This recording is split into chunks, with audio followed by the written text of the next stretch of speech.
Before we move on to the next topics, I want to note that I don't have a topic number 7 for no good reason. You haven't missed anything. And on permission sets, I wanted to add that there sometimes are discussed 4 and sometimes 6. So there's also the Data Cloud user, which has only read access to certain things, but not even read access to certain things. Segments, let's see, here the Data Cloud admin says it cannot access segments or activation.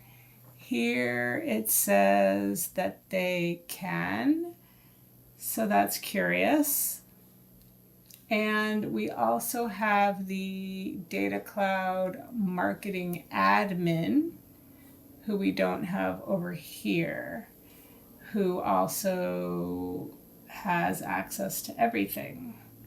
So I'm really not sure which is newer information and which is older information, which is troubling. I found this just now in the help documentation, and I'm not sure where I found this one. Also, this one adds unstructured data and search index configurations.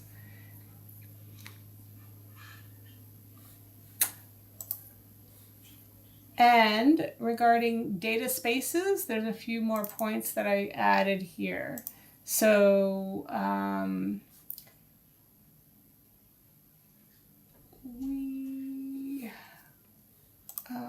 let's see. Sorry, it's green. So why do we have data spaces? It's to organize data or segregate it. That includes data, metadata, and processes by categories like brand, region, or department. Once segregated, users can be granted access to a data space via a permission set. Data spaces can contain models, identity insights, segments, and others. Data spaces can impact all types of work downstream, including calculated insights, segmentation, and activation, so think carefully about creating the data spaces. Now, data spaces are not intended for solving data residency needs, so it's not about where the data is stored. And it's also not about cross-brand unification. It's actually the opposite of that. So when does it make space to use data spaces? When users are required to see and work on data only in the context of their region or brand. So we're siloing data by using data spaces. An initial empty data space is created in your Data Cloud instance. It's called default, I believe, and you can start using it. You can't delete the default data space, but you can change its display name. And then this is where we cross over in permission sets. So who can do what in a data space? The data-aware specialist can add data, but cannot create, edit, or delete a data space. The marketing admin and Data Cloud admin can create, edit, delete data spaces, and add data. The Data Cloud user, the marketing manager, and the marketing specialist cannot create, edit, or delete a data space or add data to a data space. Okay, so now we're moving on to section number 10, which is data bundles, data kits, and packaging. So first item from the official glossary of terms is the package manager, which is a tool in Salesforce Setup that lets you package components. And an installed package is a managed or unmanaged package. They come in 2 flavors that has been uploaded into an org from another org or from the App Exchange. A package is a collection of components and applications that are made available to other organizations through the App Exchange or in another instance of Salesforce. Now, 2GP is an acronym that stands for Second Generation Packaging, which allows users to create packages across multiple code lines or branches of development. And then we get into data bundles. So data bundles are a collection of data streams that are automatically mapped to data model objects. For example, there's a Salesforce CRM bundle, also called a starter data bundle in reference to Marketing Cloud. Now, the best I've been able to understand is that data bundles or starter data bundles come from Salesforce, the company, whereas a data kit is similar, but a data kit is something that users or admins, like Salesforce's customers, can create, or Salesforce's partners can create. So it's a portable and customized bundle. Here's that word bundle again, of packageable metadata created within Data Cloud to streamline the package creation and installation process. Data Cloud objects such as metadata, relationships, and other components can be wrapped together with a few easy clicks. So the idea here of these terms is that you can build a data kit and use the package manager to package the data kit, and that's how you can port these things from one Data Cloud instance to another. Very similar to the data bundle, but I believe those are official, out of the box, Salesforce provided data bundles versus data kits, which we can create. And in here, I skipped SDK, which is an acronym for Software Development Kit. So I am guessing that that's kind of related to a data kit. Data kit and a software development kit. You can bundle things. I don't actually know much about SDK, but it's an acronym that I wanted to make sure that I learned at least the words for. Salesforce Data Cloud offers various built-in connectors to fetch data from different data sources, to capture engagement data. Yes, yes, yes. Data Cloud provides a data capture and collection framework called the Interactions Web SDK.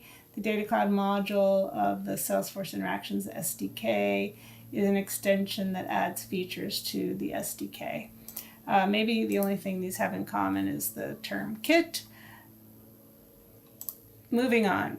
API access is the ability to allow calls to or from your instance of Data Cloud outside of the UI.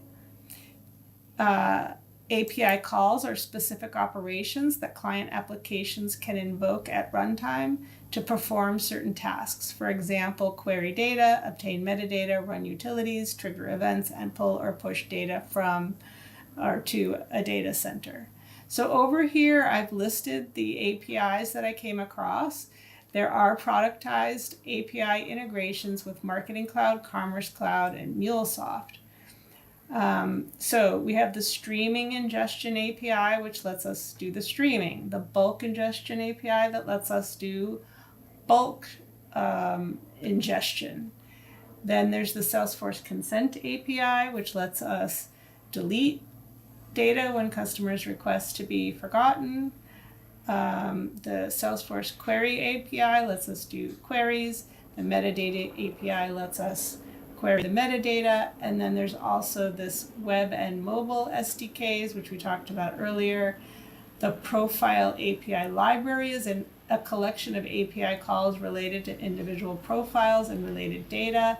Calculated Insights API library provides access to data from the Calculated Insights objects. And there's also a real-time profile API. An API name is the specific, unique name that identifies a Data Cloud object, field, segment, or insight within an API call. And that's the end of the API section. We have one item about where to provision Data Cloud, which is not a topic in the glossary, but it does seem like an important topic to squeeze in here. So you have two choices of where to provision Salesforce when you first become a customer. You can put it right in your existing instance of Salesforce, or you could ask Salesforce to provision you a dedicated org for Data Cloud. So what are some of the factors that go into that decision? If you have a single line of business, all of your data, all of your CRM data is housed in a single Salesforce org, and your primary use cases require out-of-the-box Data Cloud LWCs, Lightning Web Components, and search capabilities for service agents. And I don't have it here, but another consideration is that you can import, what is that called? Loyalty. If you have Loyalty Cloud in another org, you can import that data regardless of where Data Cloud sits. But if you want to activate segments to Loyalty Cloud, then the Loyalty Cloud has to sit in the same org as Data Cloud. Now, here are reasons that you might consider not installing or provisioning Data Cloud to sit inside your existing Salesforce org. So if you already have multiple Salesforce orgs, if you have a highly complex enterprise architecture, if your Data Cloud admin is going to be not a Salesforce admin, then you might want a separate org where the Data Cloud admin can be an admin but shouldn't be the Salesforce admin in your home org. Or if your existing data org is highly customized, and they recommend that you reach out to your Salesforce account rep or AE or team to help you determine where to provision Data Cloud.